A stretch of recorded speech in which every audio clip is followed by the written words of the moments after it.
And good morning, everybody. It is Fabulous Friday featuring Dr. Estelle Tsalik. Now, we've known each other, I think, for about 6 years. You know, you're one of the first people I met out networking, and you're such a bundle of energy.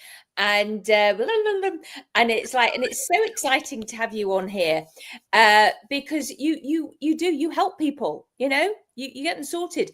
You know, Estelle, tell people what you do. Tell us about you.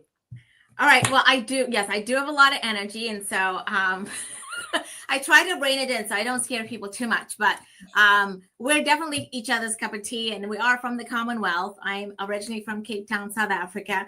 My business is Living Well with Estelle because I really want people to live well. And if I can share science-based strategies around vitamins, supplements, and habits, that's really what I love to do. And so my business name came to me. I woke up one morning and Living Well with Estelle was the first thing. So that's how my business name came to be. And yeah, over the last several years, we've had, different health issues in the world. And really my focus has become on I want to be your trusted wellness consultant, that resource. So every time you see a new wellness trend online, you can just text me and say, is this good? Should I take this? And that's basically what I do is I help simplify the science of supplements for people because there's a lot of conflicting wellness advice out there. And it's about what fits your life. What are your health goals? And if I can help you take that first step to fill in your nutritional gaps, making sure you're taking better products that actually get absorbed by your body, that actually help you feel like you have more energy, help you sleep better so that you can focus on the things that are most important to you. Building that foundation of lifelong wellness is what I want to do because I am also a doctor of physical therapy. And for me, when I look at health, it's sort of like, what can I put in the little piggy bank today so that when I do need to crack it open, I've actually have something inside. Yeah. And I love that you enthuse people with it, and you're quite right. It is about helping people because it's so confusing. I mean, there's an array, an assortment, and it's like so overwhelming. And it's like, well, I mean, I don't know. I look at it sometimes. I just go, well, bye. Because I don't know. And you can read the backs of bottles. You could be there for hours. And you could, yes. I mean, and then you had that analysis paralysis, right? For me, I do go down rabbit holes, but that's what I enjoy doing. So when I was streamlining my business a few years ago, I looked at where the real needs were. Like initially, I did a lot of weight loss coaching at the start of my business. And it's not that I don't think weight loss is important, but I started seeing, especially during the pandemic, that there were real needs in figuring out what does my daily wellness look like? What are my daily habits when it comes to sleep, my nutrition, my movement, my mood? And those are the foundational pieces that if we can, improve in one area and then stack another. So habit stacking and talking about habits is something that I do with my clients as well. I try to be their first resource when I say, okay, let's streamline all of those bottles on your counter. Like how many people have half open bottles, half used bottles, because every time they go into a big box store, something's on sale and you're like, oh, it must be good. It's on sale, or I saw it online, or so-and-so says they use it. And you start accumulating a whole array of things that you might not even know, why did I start using that? Is it actually making a difference in my body? And so I love having people, we initially have that complimentary consult where we just chat and I get to know you. And if we're a good fit, great. I would love to be, a companion on this journey of wellness for you. Or if you are saying, I want other resources, that's why I love being out in our community, because I get to meet people who I can refer my clients to. And so it becomes a collaborative relationship with nutrition coaches, dietitians, health coaches, hypnotherapists, because there are so many things that once we get your sleep better, your energy better, now you're saying, oh, I'm ready to take the next step on my health journey and maybe deal with some trauma, or just start going to work out. Where do I work out? And that's why I love knowing people in the community that can say, oh, you should go and talk to so-and-so. They would be really helpful on this part of your journey for you, because it is I look at it as a holistic wellness. Like we're looking at the whole person. It's not just one part of what they're doing. But the first step with me is always send me a picture of what you're taking. And I look at it. I jokingly say yay, nay, or throw away.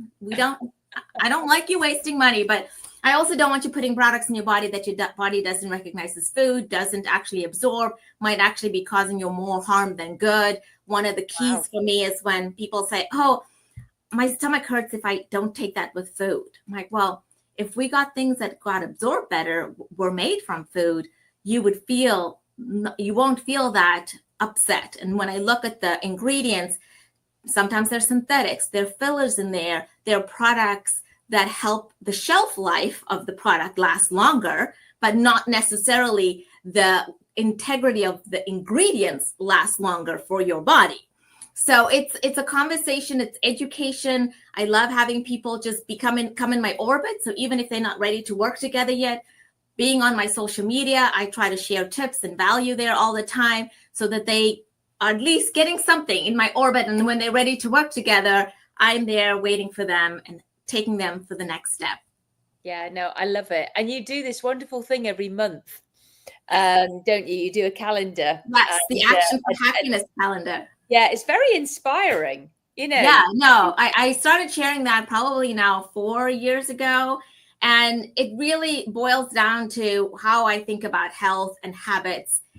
You have to be a scientist in your own life. And maybe because I have a science background, my husband's he calls himself a physician scientist. He's an infectious disease doctor. So science and evidence is very important for me. When I'm looking at products, I want to know what the science behind it is. But ultimately, micro habits and doing tiny little things that seem like not a big deal, but when you do it every day and you're able to be consistent and they're doable and they're sustainable, then you get to look back and go, oh, I was just doing my breathing for 2 minutes every day, but I can really feel like I'm regulating a lot better before I step into a confrontational situation or before I have to get into that carpool line that drives me crazy. These breathing techniques have been very useful. Or I'm taking a walk after dinner with my spouse and it's also helping us reconnect. Little things that seem like not a big deal, they do add up to have really good meaning in your life long term. You're talking to the converted, because I do that, and I couldn't agree more, because time goes by no matter what, and it's what we do with it that counts. So what can you do consistently every day? And you're right, and it's so much easier when it's just a little bit, and then it's very doable, and then you just build it in, and then you notice if you don't do it that you miss it. Exactly. It's so yeah, and if it's good for you, great, and if it's one of those that needs to let go of, then don't do it, but do something else. Well, yeah, you have to, because sometimes when people look about overhauling their health, and this is a conversation we have, I'm like, rather than think about all the things that you don't want in your life, how about adding some goodness in? Because as you add in the good things, the bad things fall by the wayside because there's no room for them in there anymore. And the other thing that when people tell me, oh, I don't have time, we are all very busy. And it's not a time problem, it's a priority problem. Yeah. And sometimes that's hard for people to hear, but it's the truth. If you have something that's really important to you, you will find the time to get it to happen. And so when people say, I don't have time, I'm like, do you have 5 minutes? Yeah. Everybody has 5 minutes. And figure out what can you do with those 5 minutes that have meaning for you in that day and set you up for success. So even if it's like, I'll wake up 5 minutes before the kids or 5 minutes before I really need to be up, and I'm going to pour into myself for those 5 minutes. I'm going to gift myself 5 minutes every morning. And so I can start the day and exhale and not feel like the day is running me. I get to start and be in control of my day. Yeah, no, I couldn't agree more. And then if people still aren't doing it, Dr. Estelle, I get curious, because there goes the deservability. Do they feel as though they deserve to? And that's where I can come in, because it's some people feel as though they're not worthy enough. And that's can be the sad element of it. However, most people just need a kick up the backside Yes, or you just someone in that corner that's been there, done that, understands. I mean, there are days that I don't want to do things either, and then I have to ask myself. I love reading, and one of my favorite books is James Clear's Atomic Habits, and in there he talks about don't miss 2 days in a row. So, like, yeah, you take one day off, give yourself grace, but that second day, rather than also miss out on that one thing that you decided you're going to do it, because 2 days becomes 3 days, becomes 4 days, and then it becomes so much harder to get back into that routine. And that's why I say, even though the first step may seem so simple, when we break down your habit or your goal that you want to the smallest little fraction, then you go, well, I could do that for a couple, like that's doable. Yeah. All right.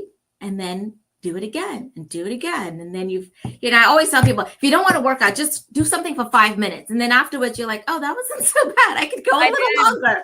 I know. I agree. You and I could just agree with each other on this all day long. What's something that you can definitely give a tip on that people might not like to have in their house? What should people be looking at that's not good for them? Not good for them. Oh, okay. Well, I would say it depends, right? So it depends on the person and their health. I try to I think of supplements as just as the word says, supplement. It is not there to replace your food. So if you could try to still have your nutrition and your nutrients come from whole food that you're eating, chewing food, that is what I would say. Make sure that when you open the fridge, there are maybe you on a Sunday, you go to the grocery store and cut up some fruits and veggies and have healthy snacks so that when you open the pantry or you open your fridge, there's something readily accessible that tastes good, you enjoy, and you're not grabbing something at the last minute. I also have this is not in your home, but in your car, if you can have some car snacks.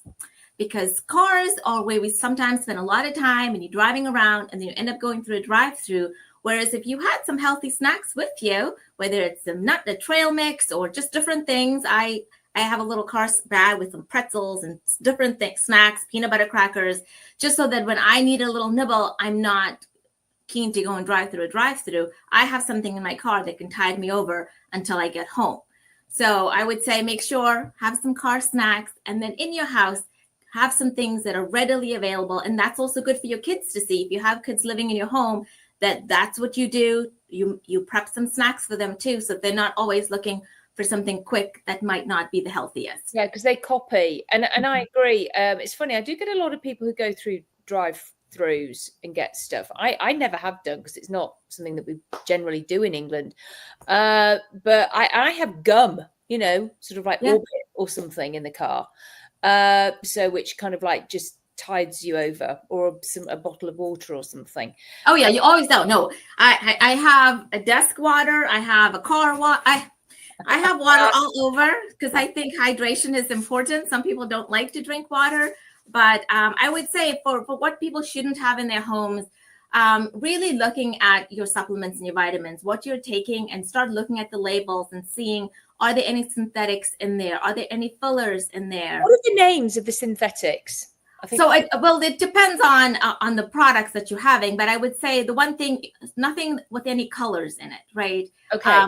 Or even when you're buying products and it says natural, fun fact, only 10% of a product needs to be natural in order for the label to be natural. So then the other 90%, I try to avoid gummy vitamins or anything with gummies, because it's really hard for it to have the same ingredient content in each gummy. And then there's also added sugars.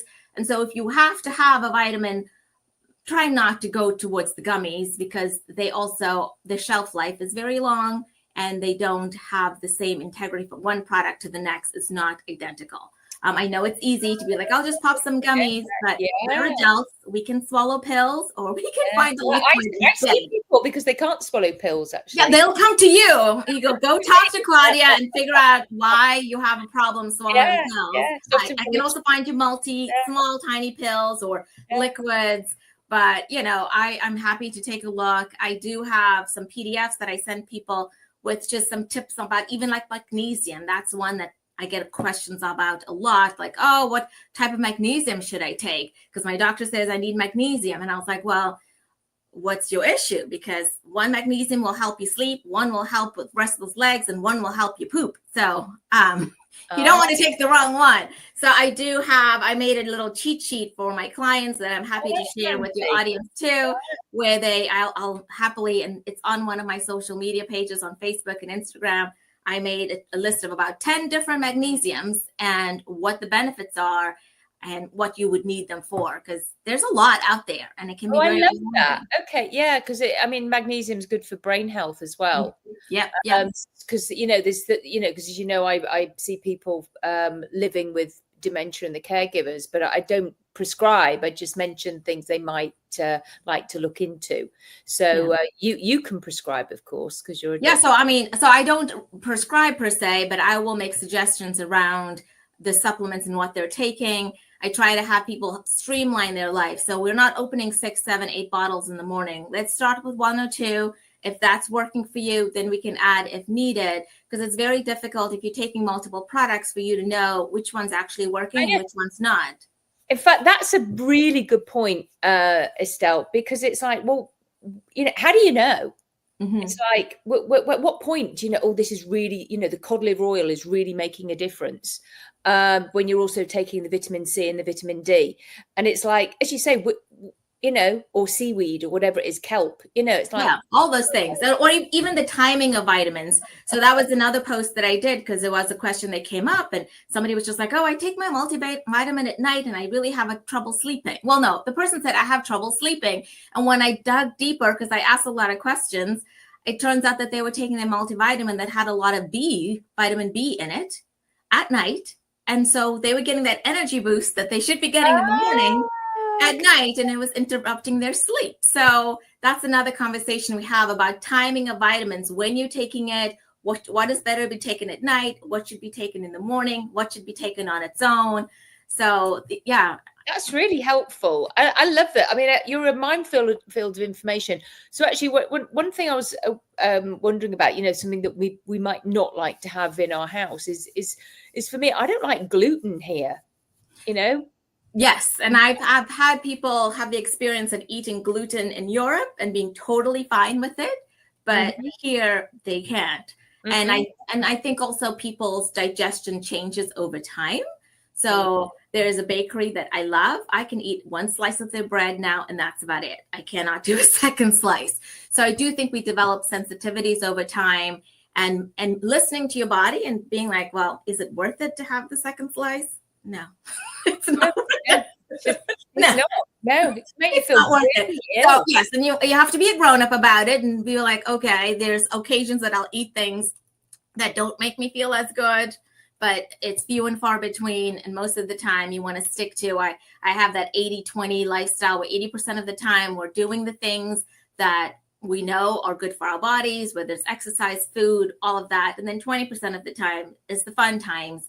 Because I do think we need a treat every now and again. I don't call it cheating. It's a treat. Because, it's not. It's not living. Sorry. Let me just turn that off. It's called living. I couldn't agree more. There is the 80-20. That's what I do. Yes. No, definitely 80-20 all the time for me too. So, but yes, I know we can keep talking forever about these things, and I really have appreciated this opportunity to share a little bit about my passions. I know, thank you. Well, I'll have you on here again because you've got so much to share, and we'll get your links in the comments so that people can get in touch with you. So, thank you for coming on here, and thank you for watching, everybody. So it's goodbye from me, Claudia Ricard, and it's goodbye from Dr. Estelle. All right, so take care, everybody. Thank you so much.